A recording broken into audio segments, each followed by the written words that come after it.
Ya, silakan Bapak-bapak dan Ibu-ibu sekalian, kalau ada yang ingin kita diskusikan, tentunya nyangkut bulan puasa ini. Maksudnya apa? Supaya walaupun kita sudah paham, sudah tahu, supaya lebih mendalami lagi, supaya kita lebih yakin lagi. Karena kalau didiskusikan, itu kan akan memperjelas bagi kita semuanya. Silakan Bapak dan Ibu. Oh iya. Waalaikumsalam warahmatullahi wabarakatuh. Ini masalah makanan Pak, saya kan masa ini orang banyak. Itu bulan puasa gimana kalau ada yang boleh langsung dibuang, maksudnya yang mana Pak? Oh, nyicip makanan. Kita puasa. Bagi yang tidak puasa, bukan hanya sekedar nyicip, makan pun dapat. Nah, mungkin ada orang yang berprofesi, Bu, ya, profesinya buat kue, iya kan, untuk dijual di pasar Beduk atau di pasar mana lah, kayak gitu.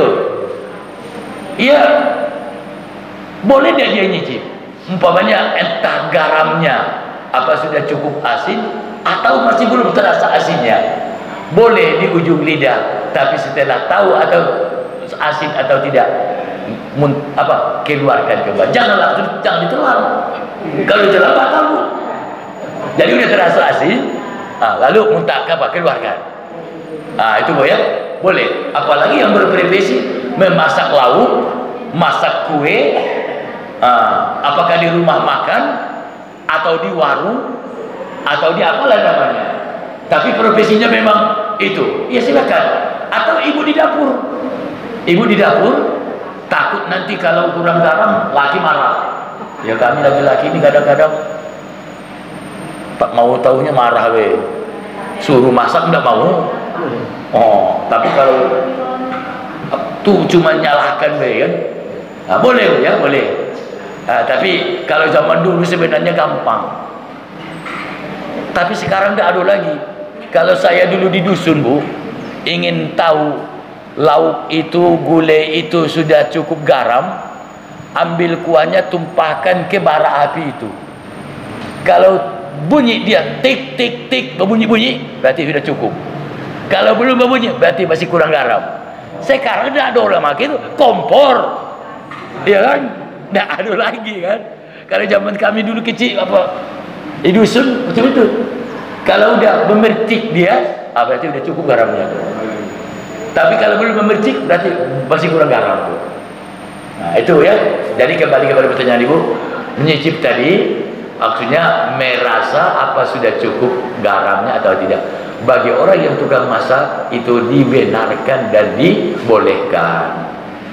Ini yang susah itu masak tidak, dia pula yang nyicip. Iya kan? Iya, banyak pula yang nyicip dia. Ayo Pak. Assalamualaikum warahmatullahi wabarakatuh. Waalaikumsalam warahmatullahi wabarakatuh.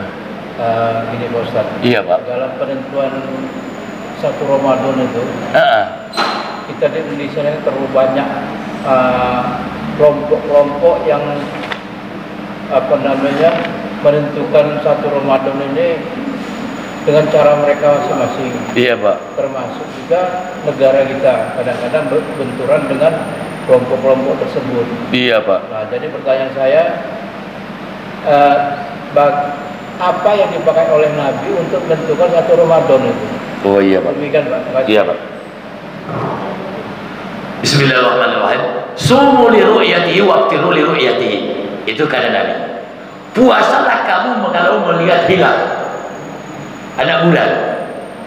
Lesabi. Anak bulan. Dan berbuka, maksudnya lebaranlah kamu kalau melihat anak bulan Syawal. Puasalah kamu kalau melihat anak bulan Ramadan. Sumu li ru'yatihi waqtiru li ru'yatihi.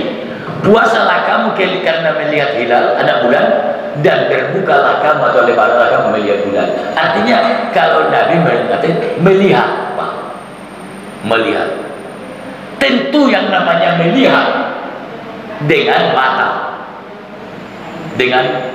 mata, ru'yah, ya, ru'yah. Tapi apabila awan mendung tidak ada yang bisa melihat anak bulan.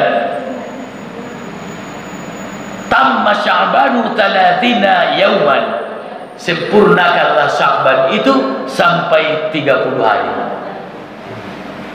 Kalau cuaca mendung tidak memungkinkan untuk melihat bulan, tidak bisa dilihat karena semuanya mendung, maka sempurnakanlah Sya'ban itu 30.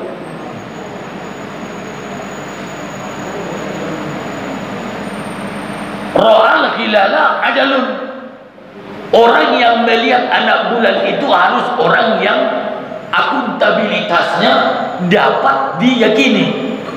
Adalun, adil, tidak punya kepentingan apa-apa dalam masalah itu. Tuh, makanya di zaman Nabi, Pak, pernah kejadian. Ada seseorang, kebetulan model saya ini udah ubanan bulu matanya. Saya udah ubanan bulu matanya. Orang lagi nunggu bulan, dia pun nengok ke ufuk, tengoknya. Datang dia kepada Nabi, ya Rasulullah, aku sudah melihat hilal, melihat bulan, kita puasa besok. Sementara kawan-kawannya yang lain tidak ada yang nengok. Setelah diperiksa, rupanya uban yang ada di alis matanya tadi agak bergulung ke depan, itu yang ditengoknya, itu pikirnya ada bulan kan? Iya, kejadian itu, Pak. Artinya mulai dari zaman Nabi itu sudah selalu jadi perbincangan. Makanya ditetapkanlah yang melihatnya adalah orang Islam yang adil. Orang adil itu artinya orang yang dipercaya. Makanya kalau kita di Indonesia disumpah, Pak, disumpah orang yang akan melihat hilal itu dimanapun dia. Cuma walaupun seperti itu, namun kalau kita perhatikan seperti yang Bapak sampaikan tadi, ada beberapa versi, ya, ada beberapa versi untuk menetapkan satu Ramadan itu, ya. Ada yang melihat bulan ru'yah, ya kan? Ada yang hisab, melalui hisab. Hisab itu melalui perhitungan ilmu falakiyah, ya kan? Menghitung dengan perhitungan ilmu falak, melihat lintang timurnya, lintang apanya, semuanya, dan pergerakan gerak mataharinya pada saat itu, ya, ilmu falak itu melalui hisab. Kalau dalam ayat